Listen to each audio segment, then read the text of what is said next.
Assalamualaikum warahmatullahi wabarakatuh. Selamat siang, yang terhormat Bapak Safari Hasan selaku dosen pengampu mata kuliah Manajemen Logistik Medik dan Non-Medik Rumah Sakit.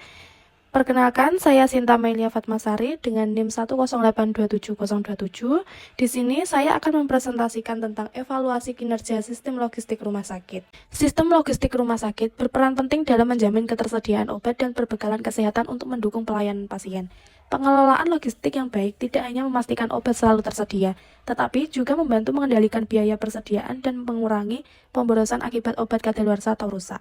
Untuk mengetahui efektivitas dan efisiensi pengelolaan logistik, diperlukan evaluasi kinerja melalui indikator seperti stock out rate, inventory turnover ratio atau ITR, waste ratio, dan akurasi stok. Hasil pengukuran indikator tersebut kemudian dibandingkan dengan target yang telah ditetapkan untuk mengidentifikasi adanya gap atau kesenjangan kinerja. Melalui analisis gap, rumah sakit dapat mengetahui penyebab permasalahan serta menyusun langkah perbaikan yang tepat. Oleh karena itu, evaluasi kinerja logistik sangat penting untuk meningkatkan efisiensi pengelolaan persediaan obat dan mendukung mutu pelayanan rumah sakit. Selanjutnya, pada soal pertama, jelaskan mengapa stock out rate untuk obat kategori V harus 0% sedangkan untuk kategori N diperbolehkan 5%. Berikan argumentasi dari sisi keselamatan pasien dan biaya. Jadi, stock out rate obat kategori vital atau V harus 0% karena obat ini berhubungan langsung dengan keselamatan pasien dan digunakan pada kondisi gawat darurat atau penyakit serius. Jika terjadi kekosongan, terapi dapat tertunda sehingga meningkatkan risiko komplikasi bahkan kematian. Oleh karena itu, rumah sakit wajib memastikan ketersediaannya setiap saat meskipun membutuhkan biaya penyimpanan yang lebih besar. Sementara itu, obat kategori non-esensial atau N masih diperbolehkan mengalami stock out hingga 5% karena tidak berdampak langsung pada keselamatan pasien, umumnya memiliki alternatif terapi dan tingkat urgensi penggunaannya lebih rendah. Dari sisi biaya, toleransi stock out ini membantu efisiensi pengelolaan persediaan, mengurangi biaya penyimpanan, serta menekan risiko obat kadaluarsa. Selanjutnya, soal kedua, Rumah Sakit ABC memiliki data tahunan, total distribusi obat keluar sama dengan 12 miliar, rata-rata persediaan 1,5 miliar, nilai obat kadaluarsa 180 juta, nilai total pembelian 13 miliar, dari 500 item yang di stok opnam. 460 item sesuai, hitunglah ITR, waste ratio, dan akurasi stok.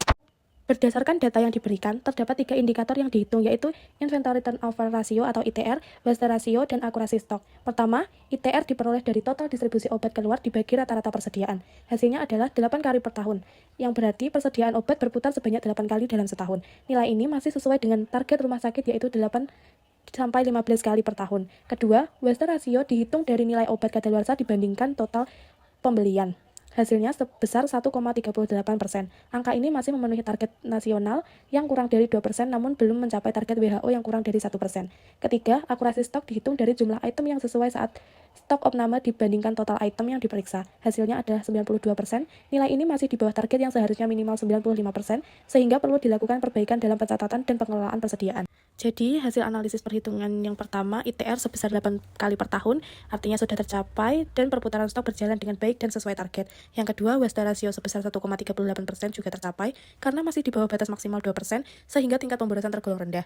Ketiga, akurasi stok sebesar 92% belum tercapai, karena masih di bawah target 95%, ini menunjukkan hasil masih ada ketidaksesuaian data stok sehingga perlu diperbaiki pencatatan dan pengecekan stok. Jadi, dapat disimpulkan bahwa 2 indikator sudah baik, namun akurasi stok masih perlu ditingkatkan.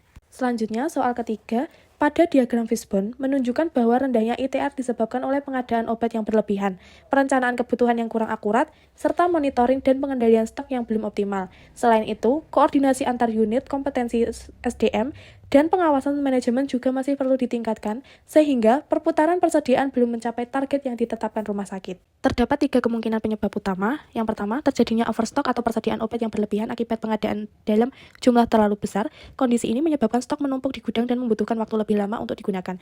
Yang kedua, perencanaan kebutuhan obat yang kurang akurat. Pengadaan belum sepenuhnya berdasarkan data konsumsi dan pola penggunaan obat sehingga jumlah obat yang dibeli sering kali melebihi kebutuhan sebenarnya. Yang ketiga, monitoring dan pengendalian stok yang belum optimal. Pemantauan persediaan belum dilakukan secara rutin dan pemanfaatan data SIM RS masih kurang maksimal sehingga kelebihan stok tidak segera terdeteksi. Untuk mengatasi permasalahan tersebut, terdapat 2 rekomendasi perbaikan. Yang pertama, meningkatkan akurasi perencanaan kebutuhan obat dengan menggunakan data konsumsi historis, tren penggunaan obat, dan jumlah kunjungan pasien sebagai dasar forecasting.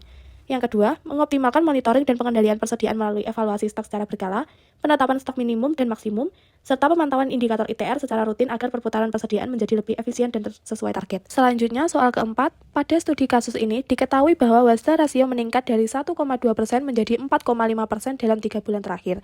Kondisi ini menunjukkan adanya peningkatan jumlah obat yang kadaluarsa, rusak, atau tidak terpakai sehingga berpotensi menimbulkan kerugian bagi rumah sakit. Sebagai kepala instalasi farmasi, langkah pertama yang perlu dilakukan adalah melakukan audit penyebab waste. Audit dilakukan untuk mengidentifikasi jenis obat yang paling banyak mengalami kerusakan, kadaluarsa, atau tidak terpakai sehingga penyebab utama pemborosan dapat diketahui. Langkah kedua adalah mengoptimalkan penerapan metode FIFO atau First Expired First Out. Dengan metode ini, obat yang memiliki tanggal kadaluarsa paling dekat akan digunakan atau didistribusikan terlebih dahulu. Selanjutnya, langkah ketiga adalah memperbaiki perencanaan pengadaan obat. Jumlah pengadaan harus disesuaikan dengan data pemakaian dan kebutuhan aktual rumah sakit agar tidak terjadi penumpukan stok. Langkah keempat adalah melakukan monitoring stok dan tanggal kadaluarsa secara rutin, pemeriksaan berkala atau membantu mendeteksi obat yang mendekati masa kadaluarsa sehingga dapat segera diprioritaskan penggunaannya. Langkah kelima adalah melakukan evaluasi dan pelatihan petugas secara berkala. Kegiatan ini bertujuan meningkatkan kompetensi SDM dalam pengelolaan persediaan serta memastikan seluruh prosedur pengendalian stok berjalan dengan baik. Dengan penerapan 5 langkah tersebut, diharapkan waste rasio dapat menurun, jumlah obat yang terbuang dapat diminimalkan, dan efisiensi pengelolaan persediaan farmasi di rumah sakit dapat meningkat. Jadi, kesimpulannya, sistem logistik rumah sakit berperan penting dalam menjamin ketersediaan obat dan mendukung mutu pelayanan pasien. Evaluasi kinerja logistik dapat dilakukan melalui indikator stock out rate, inventory turnover ratio atau ITR, waste rasio, dan akurasi stok untuk menilai efektivitas pengelolaan persediaan. Berdasarkan pembahasan, obat vital harus memiliki stok out rate 0% karena berkaitan langsung dengan keselamatan pasien. Selain itu, ITR yang rendah, waste rasio yang tinggi, dan akurasi stok yang belum optimal menunjukkan adanya masalah dalam pengelolaan persediaan. Oleh karena itu, rumah sakit perlu meningkatkan perencanaan pengadaan, penerapan FIFO, serta monitoring dan evaluasi stok secara berkala agar pengelolaan logistik lebih efisien, efektif, dan mampu mendukung pelayanan pasien secara optimal.